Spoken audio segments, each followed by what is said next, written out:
दोस्तों, क्या आपको पता है कि भारत के नागपुर में एकलौता ऐसा रेलवे पॉइंट है जिसे रेलवे द्वारा डायमंड पॉइंट कहा जाता है और इस पॉइंट पर ईस्ट, वेस्ट, नॉर्थ और साउथ चारों तरफ से ही गाड़ियां होकर गुजरती हैं।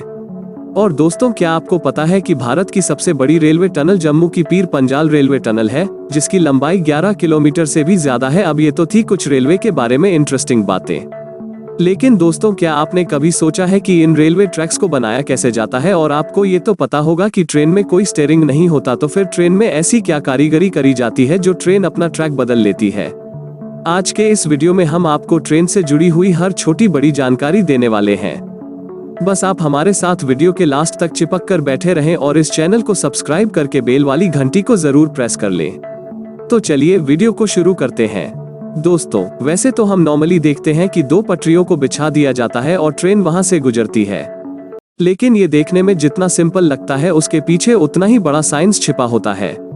ट्रेन की पटरियों को बिछाने से पहले उसके नीचे करीब 4 तरह की लेयर और भी बिछाई जाती है, जिसमें सबसे पहले सब ग्रेड नाम की लेयर आती है जो कि नॉर्मल मिट्टी से ही बनाई जाती है।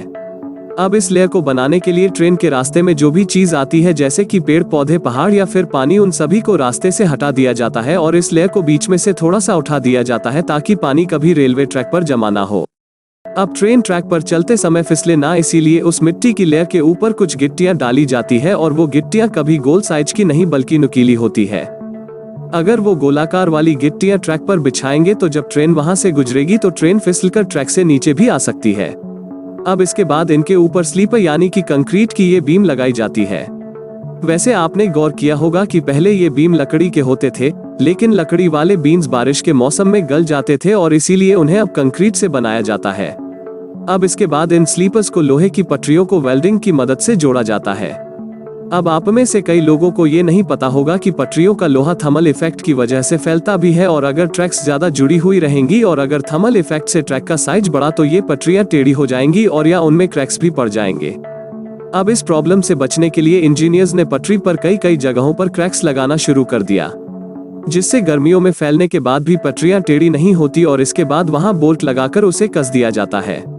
अब इसके बाद पटरियों पर फिर से बैलास्ट बिछाए जाते हैं जो कि ट्रैक की पकड़ को मजबूत कर देते हैं और असल मायने में देखा जाए तो ट्रेन का ज्यादातर वजन इन्हीं पत्थरों पर टिका होता है और इन्हीं पत्थरों की वजह से ट्रैक पर कभी घास वगैरह नहीं उगती। वैसे आपको शायद नहीं पता कि सिर्फ 1 किलोमीटर की ट्रेन की पटरी बिछाने में 1 करोड़ का खर्चा आता है और वो भी सिर्फ नॉर्मल एरिया में, और अगर बीच में पहाड़ या फिर ब्रिज आ जाए तो खर्चा डबल भी हो जाता है। अब आपने देखा होगा कि हमारे देश में सिर्फ 2 पटरियां ही बिछाई जाती हैं, लेकिन दोस्तों, बांग्लादेश जैसे कई देशों में 3 पटरियां भी बिछाई जाती हैं। अब वो तीसरी पटरी को इलेक्ट्रिसिटी प्रोवाइड करने के लिए यूज करते हैं, जिससे ट्रेन को जरूरी इलेक्ट्रिसिटी मिलती रहे। और भारत में 3 पटरियां ना बिछाने का कारण यही है कि अगर लोग गलती से भी ऊपर चढ़ गए तो बहुत बड़ा हादसा भी हो सकता है। अब आइए दोस्तों, हम बात करते हैं कि रेलगाड़ियां अपना ट्रैक कैसे चेंज करती हैं। आखिर उन्हें कैसे पता चलता है कि इतने सारे ट्रैक्स में से उसे कौन से ट्रैक पर चलना है? दोस्तों, रेलगाड़ी की पटरी बदलने की जरूरत सिर्फ बड़े स्टेशंस पर ही पड़ती है। ये काम पॉइंट 4 क्रॉसिंग के जरिए किया जाता है।